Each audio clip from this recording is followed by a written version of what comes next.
I wanted to talk to you about the threat to your life. There was an attempt on your life at the end of last year, I think. You have said very openly that you believe the government may have been behind it and may be behind other plots to kill you. Obviously a very serious allegation. What evidence do you have that that is the case? Well, look, the background is this, that ever since my party was removed from power, never has it happened that a political party's popularity has soared after that. Normally when a party is removed, in the past, people have distributed sweets. The party has gone down and takes time for it to come back up. In this case, the popularity of the party went up. There was a strong reaction to my government being removed. Never has it happened. Hundreds and thousands of people came out on the street the next day to protest. So as time passed, the people in power who removed, one was the army chief at that time, and the other were the people who are right now in power. They replaced me. So as time passed, they thought it was a bubble. But all the by-elections, and as I said, 37 by-elections took place. We won 30 of them. So it's unprecedented. No party has the sort of popularity that we have. Hence the plot to kill me, because they thought that, to get me out of the way. And who was responsible? The people in power. One intelligence agency officer called General Faisal Nasir, and then the Prime Minister and the Interior Minister. Both of them have a history of extrajudicial killing. I mean, there's an amnesty report about the current Prime Minister. He had some 900 people killed through police encounters. And there was a Model Town massacre. Both were involved in it. So they planned it. And 1.5 months before the assassination attempt, I went on public and told the public that this is what they have planned. And the religious so-called extremist was the one they would palm it off on. So I had predicted that, and it's exactly what happened according to script. Now, why my life is in danger right now? Because the same people are still in power, and they're even more threatened than before, because they realize the elections are near and we were going to win, and they're worried that I'll hold them accountable. So that's hence the problem. I know that I'm going to come to that in a moment, but just talking about your record. I will come to that in a moment. Let me ask this one question. What the government have said and what those who stand against you say is that during your term, you ended up having to turn to the IMF for an economic bailout, that the economy began to tank, that you made controversial comments about Afghanistan and the Taliban, that extremists took root in Pakistan. They say, your critics, that when you were ousted in a no-confidence vote, you were the first Prime Minister to whom that had happened. And it was really just your mishandling of your role in office that saw you leave government. And they say that that was a democratic process, the very democratic process that you say doesn't exist.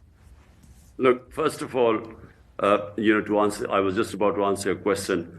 Why did not I turn up to the court? Because my life was under threat.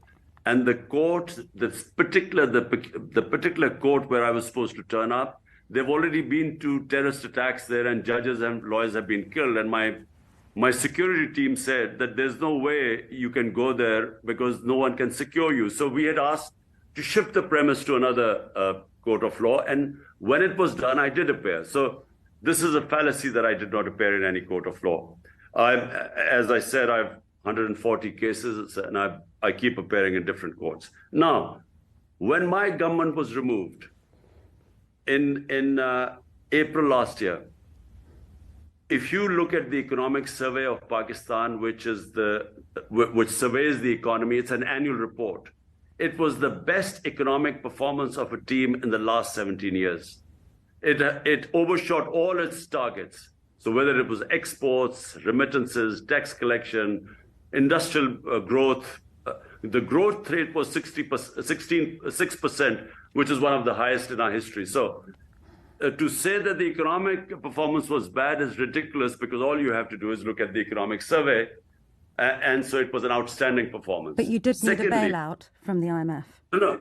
No, we were already in an IMF program, because when we inherited the economy in 2018, it suffered from the biggest current account deficit. So that meant dollar shortages. So we had no choice but to go into an IMF program. And so to say that it was because of economic reasons is just, the facts and the economic survey of Pakistan completely refute that. About my foreign policy, what did I say about Afghanistan? All I said was there would never be any military solution, and there wasn't. And secondly, in Pakistan, I did not agree with Pakistan joining the US war on terror, because no country has sacrificed so many of its people for some other country like Pakistan did. 80,000 Pakistanis died in the US war on terror. So I was opposed to it because my interests are the people of Pakistan. So a foreign policy must be made for the benefit of your own people, not sacrificing them for some other country. There are now a raft of charges that have been laid against you, the most serious of which are claims that you are a terrorist working against the interests of Pakistan. What do you say to those charges? Well, Sangita, look, people in this country know me for 50 years. I'm probably the person most well-known in my country and for the longest time. So they know I've never broken one law of Pakistan in these 50 years. So these are completely fabricated cases, politically motivated, basically to keep me out of the election run.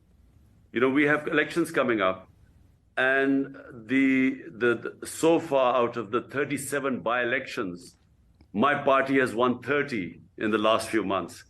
And all the opinion polls show that we are going to win. So rather than face elections, basically they want me somehow out of the race, and with a lot of these charges, either to jail me or to disqualify me. Members of your team have also been arrested. What is the situation for them? Well, 3,100 of my supporters, of PTI workers, they are jailed right now. And this is an unprecedented crackdown which has happened in Pakistan. It's unique in our democratic history. I mean, even in martial laws, this was a bit extreme, the way the crackdown has taken place. And this is, again, I repeat, it is to weaken the party, because there are elections due this year. And the entire ruling coalition is petrified that if elections happen, they'll lose.